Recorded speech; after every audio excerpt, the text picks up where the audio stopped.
What's up guys, it's Bricks all over, and today we'll be doing a book review over the LEGO Collectable minifigure with values, investments, profits, fun facts, and collector tips. This looks like a fun little LEGO book. I only looked through this briefly to get a gist of what this is, but normally don't collect LEGO books. Got this for Christmas, so we'll be taking a look through this, and hopefully this will help you decide if you want to buy this book for yourself.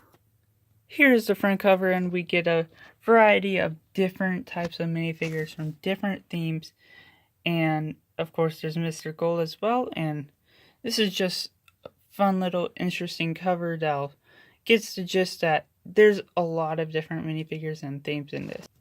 Opening to not even the front page, we get a lot of different LEGO photography of different minifigures in photos. Not sure where they got these or if they did them themselves, but it's pretty cool.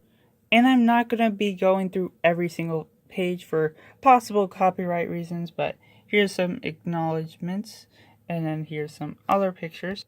And of course there's a table of contents with separating every chapter and basically all of it sorted out by theme or by type of minifigures, like the Spider-Man space, collectible minifigures, and all sorts of different themes. And at the front there's also an introduction of different history, design, and construction of the minifigure, collectability, and then going on there's some profitability, the future of the possible LEGO minifigure. Not sure what's going on here.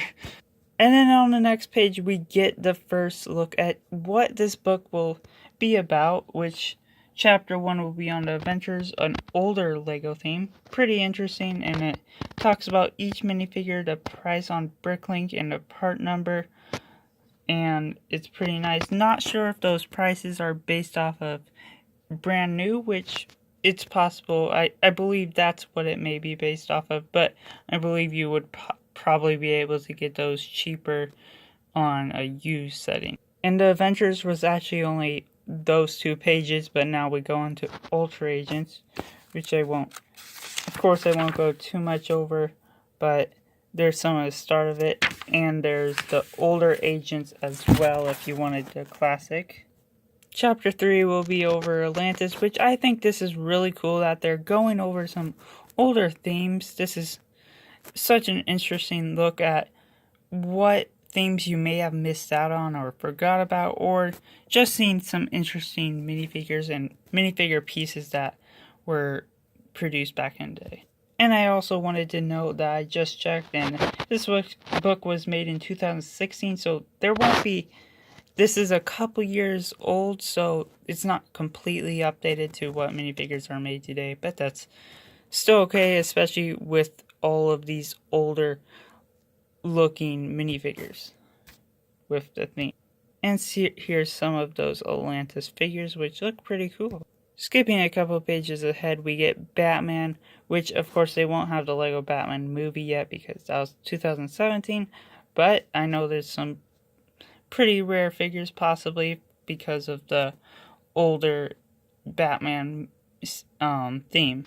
And here are some of those older Batman minifigures. It's all about the hair with Robin, where they switched it up from that crazy hairpiece to the normal piece that I believe is still out today.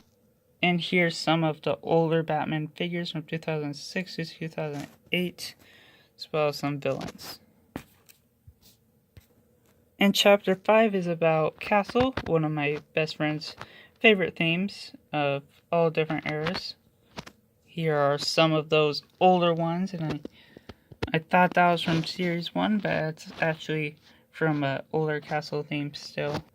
And in Chapter 6, of course, we get the Collectible series, and what I'm noticing in this is it's definitely not showing, it's trying not to show all the history of the different minifigures, which I kind of wish it did, but showing a couple highlights of just different series and themes I think is pretty cool to show off in this.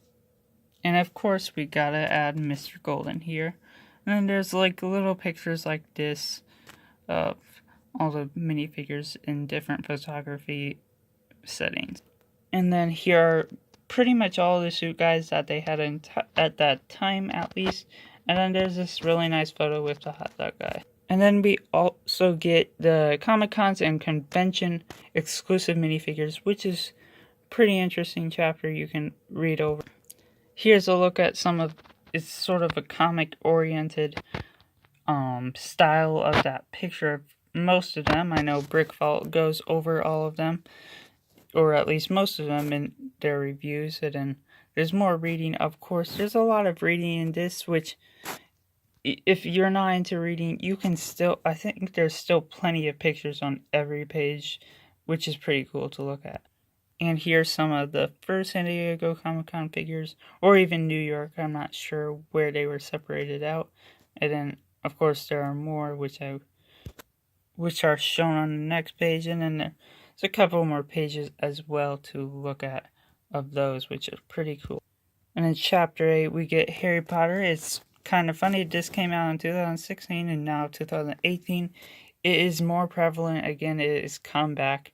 And I'm not sure if these prices have reduced.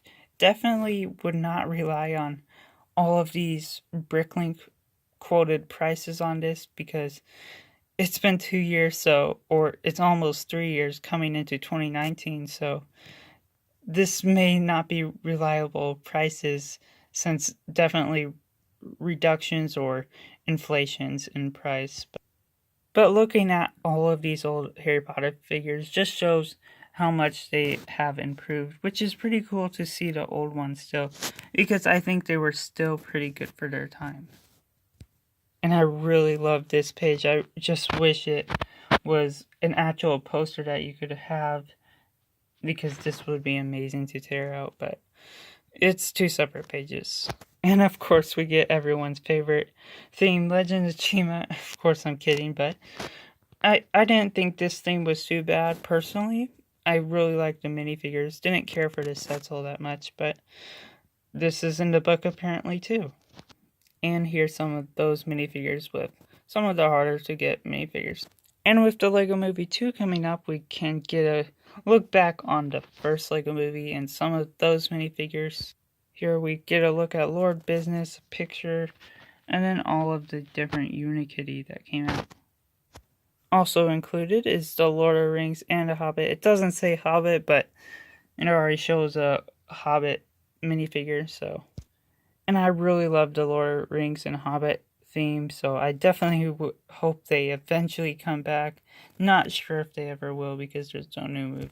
And there's also a chapter about monster fighters and Ninjago, and really at this point we're just going over halfway through, so I'm going to speed it up a bit, but there's quite a lot of content of different themes in this. And of course we get a look at all of those Snakes with Tails, the NRG, and just other mini. And here we get a chapter about pirates and Pirates of the Caribbean, but there'll also be probably some older pirates, I would guess. Oh, nope, it's just Pirates of the Caribbean, but still pretty cool theme. Just thought it was over some of the older ones too, but.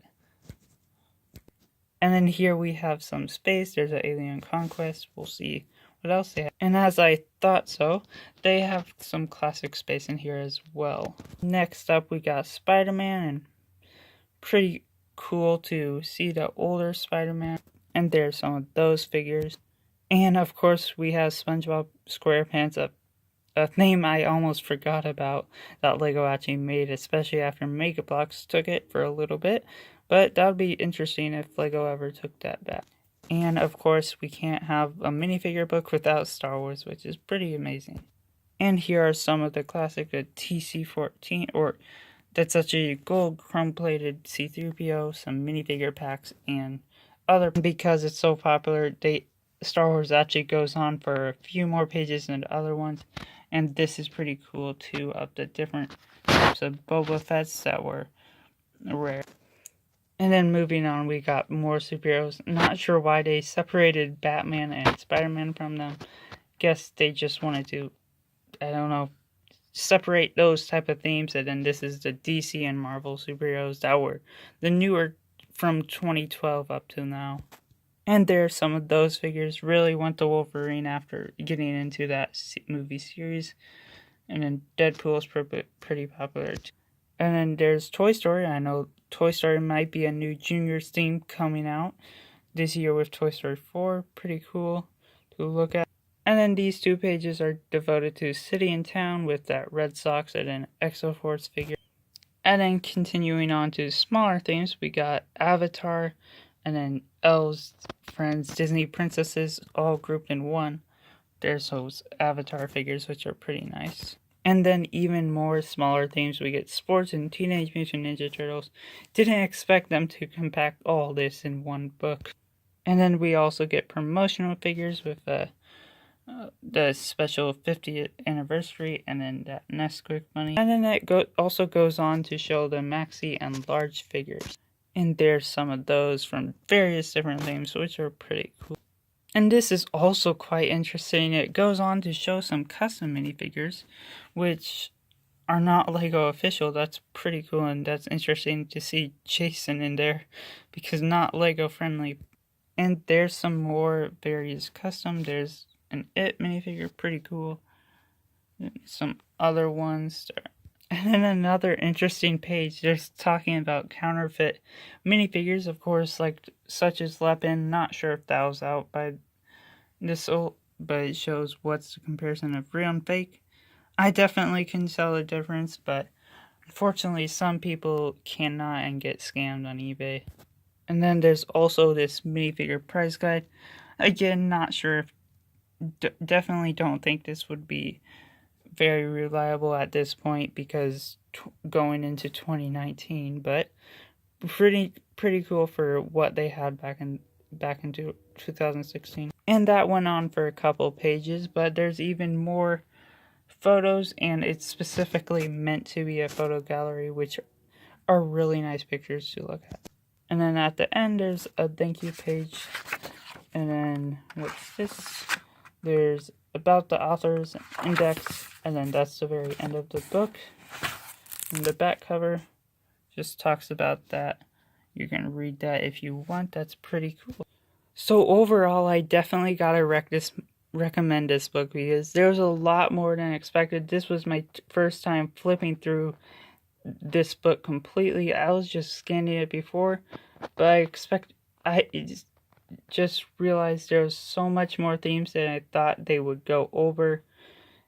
Normally it's condensed down to more popular themes, or I thought it was more specifically collectible minifigures, but it went to all sorts of different themes, old and new.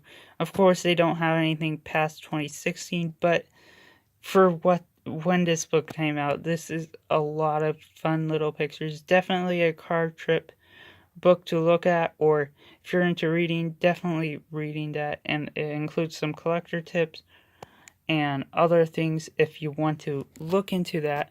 Definitely fun little book to get if you're interested in getting it. And on the back it says it's $21.99. You may be able to find this on Amazon or Target cheaper. Not sure how much they still sell it, but one of my family members got this for Christmas, so they definitely still sell it. So definitely check out this book if you get a chance. At least go to the store and flip through it. Or if you enjoyed this review, let me know down below if this has persuaded you to buy this book, or just you really enjoy this book in general. I got a couple requests to see this, and I definitely enjoy it. Once again, I recommend it if you're interested in getting a picture book or just collector tips. So hope you have enjoyed this video. Leave a comment down below what you think of this, and also hit the like button if you enjoyed this. Thank you for watching. Bye.